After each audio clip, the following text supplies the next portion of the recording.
Do you know what taxes are, Senator, down in Florida? I don't know. That would be a kind of a new concept for you. I don't know how you do it down there. I just know that there's probably not going to be enough room for everyone at some point down in that state. It might just fall off and sink into the ocean. Isn't it great? Governor Cuomo is complaining about Florida having too low of taxes.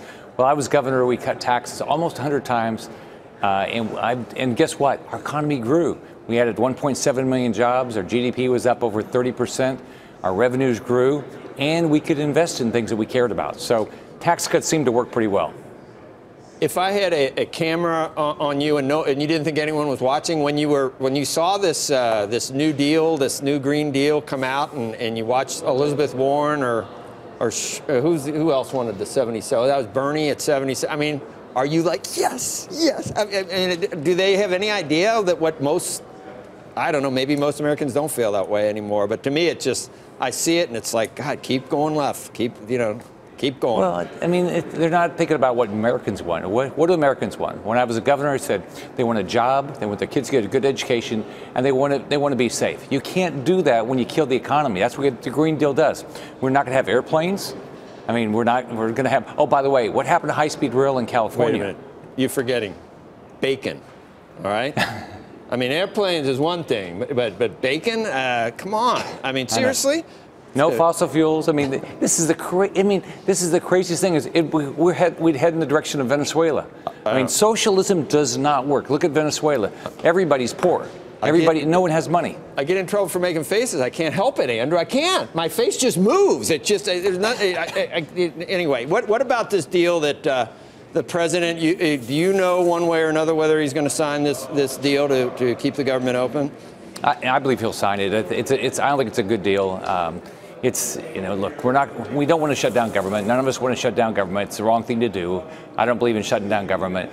But the Democrats ought to go down to the border. I was down there last Friday, down in Laredo, Texas, and sit down and talk to the border security and say, by the way, I don't care. That's what they're saying. They said that they don't care about that person's security. They don't care about American security. You know, the drug cartel is sending drugs across. They showed me pictures of a terrorist that had come across.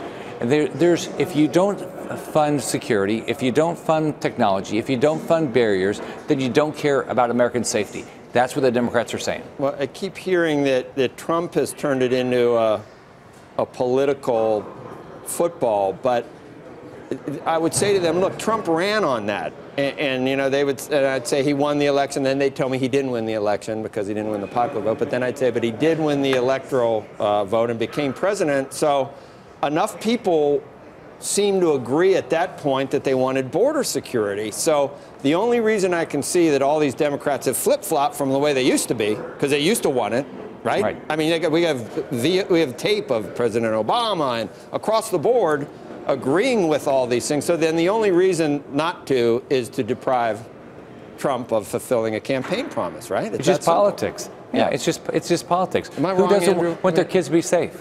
Is that not what it is? It's depriving. I mean, most people thought it was a good idea until he decided to take it up, right? I think that the politics of taking the stand on it being a wall, the iconic nature of what that represented, and the demonization of foreigners, and whatever you think that, I think that created a very complicated mix. So he shouldn't mention drug traffickers or sex traffickers or criminals. No, I think you can. I mean, because clearly there's an issue. Look, everybody wants a safer border. I think. But it doesn't mean he's saying everybody is. No, but I think that the politics. What about people that aren't? So but what about people that come on all sides? Because I think for Democrats, the wall became this iconic sort of representation of a closed society. Shouldn't be, though. That's conflating it.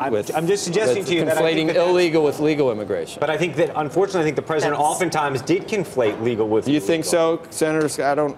Well, Florida's an immigration state. All right. We did a poll right after my election back in November.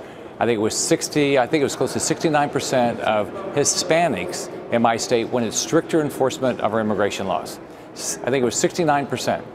And so we all want security. That's what this is about. This is not about, you know, how you do it. We know we have to have barriers. We know we have to have more technology. We know we have to have more people. But up here, it's all, I think Andrew's right. It's all about politics. It's what you call it. and it's wrong. We need to take care of our citizens. We need to take care of our border security. Look, I think there's a way to do it, and I think there's a politically palatable way to do it. I think that, unfortunately, on all. By the way, I absolutely believe that the Democrats. But when Nancy Pelosi said it was immoral to have a wall, I like to think that was extreme. I like to think that she was saying a complete and utter wall, but it was then taken as any type of wall, right, or any kind of fencing at all was somehow immoral. I can't imagine that that's the case either. Having said that, I also think caging children in these terrible situations also has its own immorality, and I think that created. There wasn't a sense of humanity about how to deal with this, and that then created this sort of the law atmosphere. needs to be changed, because there's no way to, that was a horrific result of the law being as it is, that you can't detain people if you don't. If you keep them together, that it just wasn't being enforced. I mean, that was during the Obama years that law came out. Senator Scott, what would you do about that? What's the answer to not separating children from their parents? Well, first off, you shouldn't separate kids from their parents. But the way you do this is you fix our laws. I mean, why don't we do this? Why don't we have real border security? Why don't we take care of the DACA kids? Here's what the other thing we're not doing. I think we all agree that children that came here with, somebody else brought them here, they didn't do anything illegal, we raised them, we educated them. Why don't we make sure they have a path to stay here? We have a lot of people here from other countries under a temporary protective program. Why don't we have a permanent solution for that? It's like up here, they just want to talk about things but not do things. It's a bunch of actors. They say they care, they just don't care. They don't do anything about it. Hey, Senator, I was curious about your take on your colleague, your peer there in Florida, Marco Rubio, coming out with a plan earlier this week to try to tax buybacks. How do you feel about that as a former CEO and of course, governor and now senator? I'm for lower taxes, lower taxes, lower taxes, smaller government. I'm also for make sure we don't, I want to grow the number of jobs. I don't want to grow the size of government. It's already too big. So I'm for all the taxes that we can reduce. Have you had a conversation with him about it? No, I didn't know. I didn't hear about it until yesterday. But I don't believe we need to tell our companies, give them more rules. I want them to think about how they grow and create more jobs. But I grew up in a family without jobs. I know the importance of a job. But do you think there's a fair argument to be said, which is that one of the impacts of the tax of the new tax reform plan effectively has been a lot more buybacks, and that in a perfect world, and I'm not saying that taxing the buybacks would get you this, that we'd ultimately want that money in terms of a productive economy to be put back into capital expenditures and hiring, all those things, which I appreciate is not necessarily going to happen as a function of taxes, but that wouldn't it be great if we could figure out a way to incentivize that? Well, I think people should be able to allocate the dollars the way they want.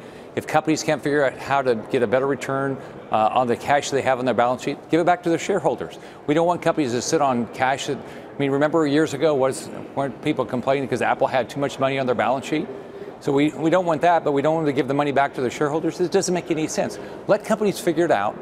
Shareholders will figure it out, companies will figure it out, and we'll grow the economy. You get more regulation, you get less jobs. So, Senator, I don't know what we do with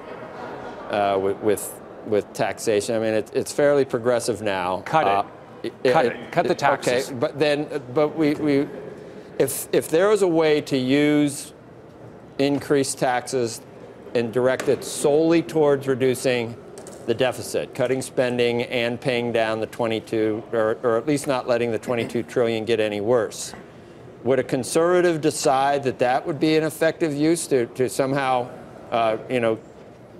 stop the debt from getting to 25 trillion, which at some point it's going to be along with Medicare and Social Security, it's going to start hurting our economic growth. So if that's what you're interested in, sooner or later, we got to close that gap somehow. I'm not talking about more entitlements. I'm not talking about trying to redistribute it, because I don't know if the government can really, organically, I think we help people more by higher wages and better jobs than just redistribution. But we should do what we did in Florida. Here's what we did in Florida. We cut taxes almost 100 times, over $10 billion, and guess what?